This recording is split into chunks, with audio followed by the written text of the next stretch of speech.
ابو الحسن رحمۃ اللہ علیہ تابعی ہیں، آپ کی دوستی تھی صحابی رسول حضرت معاذ بن جبل رضی اللہ تعالیٰ عنہ سے۔ آپ کہتے ہیں میری دوستی تعلق اتنا بڑھ گیا کہ اس تعلق اور دوستی سے میری عبادت میں بھی ذوق پیدا ہوا۔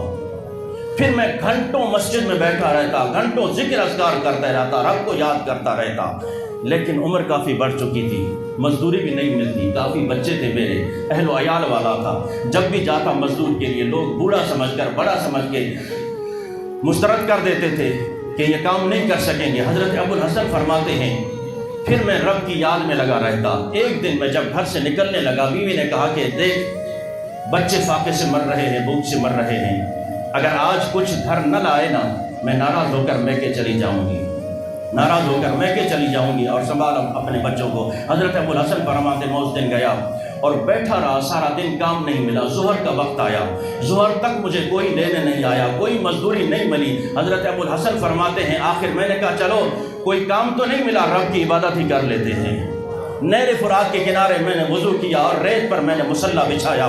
حضرت ابو الحسن رحمۃ اللہ علیہ فرماتے ہیں پھر تپتی ریت پر میں نے لمبے سجدے کیے، تپتی ریت پر اپنے رب کو یاد کیا اور اسے پکارتا رہا، گڑ گڑاتا رہا کہ پروردگار میں تو تجھے یاد کرنے والا ہوں، تجھ سے محبت کرنے والا ہوں، آج کئی دن گزر گئے، میں آ کے بیٹھتا ہوں، کام نہیں ملتا، لوگ بوڑھا سمجھ کر مجھے کام بھی نہیں دیتے، مجھے طاقتور، مجھے کمزور سمجھ کر میرے قریب بھی نہیں آتے، اے پروردگار لیکن ایک بات ہے کہ میں ہمیشہ تیرا نام لیتا رہوں، تجھے یاد کرتا رہوں، تیری عبادت کرتا رہوں۔ حضرت ابو الحسن فرماتے ہیں عصر تک میں نے رب کو یاد کیا، اس کی عبادت میں مشغول رہا۔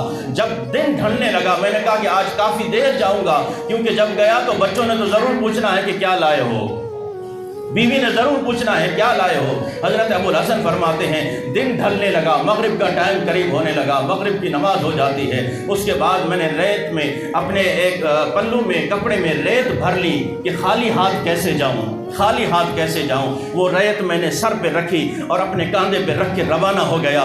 گھر کی دیواریں چھوٹی چھوٹی تھیں، دور سے ہی نظر آ جائے گا کہ باپ خالی آ رہا ہے، لیکن میں نے وہ ریت سر پہ رکھ لی تاکہ بچے سمجھ لے کہ کوئی چیز آ رہی ہے، کوئی چیز بابا جان لا رہے ہیں۔ حضرت ابو الحسن فرماتے ہیں میں نے گھر میں داخل ہو کر وہ ریت کونے میں رکھ دی، پتہ تو تھا کہ خود ہی اپنے ہاتھوں سے ریت بھری ہے، وہ ریت کا کونے میں رکھ دی اور پھر بیوی سے کہا کہ کہاں ہو، ذرا قریب آؤ، کیا کر رہی ہو؟ اللہ اکبر۔ حضرت ابو الحسن فرماتے ہیں بیوی فوراً جھٹ سے کھانا لے کر آئی، میں کچھ دے کر بھی نہیں گیا تھا، کچھ بھی نہیں دے کر گیا تھا۔ جب میں نے اپنے سامنے قسم قسم کے کھانے دیکھے، انواع اقسام کے کھانے دیکھے، میں نے کہا کہ یہ کہاں سے آئے؟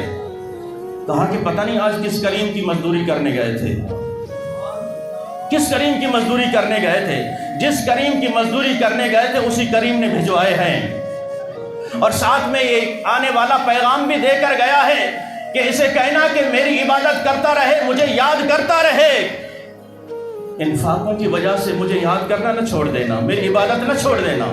یارو آج ہمیں ٹائم نہیں ہے نا بچوں کی وجہ سے، آج ٹائم نہیں ہے ملازمت کی وجہ سے، آج عبادت کا ٹائم نہیں ہے، مسجد میں آنے کا ٹائم نہیں ہے، قرآن کی تلاوت کا ٹائم نہیں ہے۔ ہم یاروں دوستوں کو ٹائم دینے کے لیے تیار ہیں، ہر چیز کے لیے وقت مقرر کیا ہے، ہر چیز کے لیے ٹائم مقرر کیا ہے، لیکن عبادت کا ٹائم آتا ہے تو بھاگ کے 2 فرض پڑھے اور بھاگے مسجد سے، بھاگ کے آئے اور مختصر اللہ کو ٹائم دیا، رب کے گھر میں آئے۔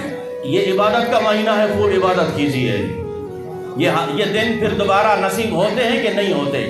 ان دنوں کو غنیمت جانتے ہوئے اپنے رب کو یاد کیجئے۔ جب رب کو یاد کرو گے وہی مشکلات آسان فرمائے گا، وہی مشکلیں حل فرمائے گا، پھر سارے مسئلے بھی حل ہو جائیں گے۔ کاش کہ اللہ تبارک و تعالی ہمیں یہ ذوق عطا فرمائے کہ اس کی عبادت میں ایسا ذوق اور شوق پیدا ہو کہ اس سے ملنے اور اس کی محبت کی لگن پیدا ہو جائے اور اس کے پیارے محبوب علیہ الصلوۃ والسلام کی محبت پیدا ہو جائے اور ساری زندگی ہم اس کے دروازے سے کبھی دور نہ ہوں۔ اللہ تبارک و تعالی ہمیں اپنی عبادت کرنے کی توفیق عطا فرمائے۔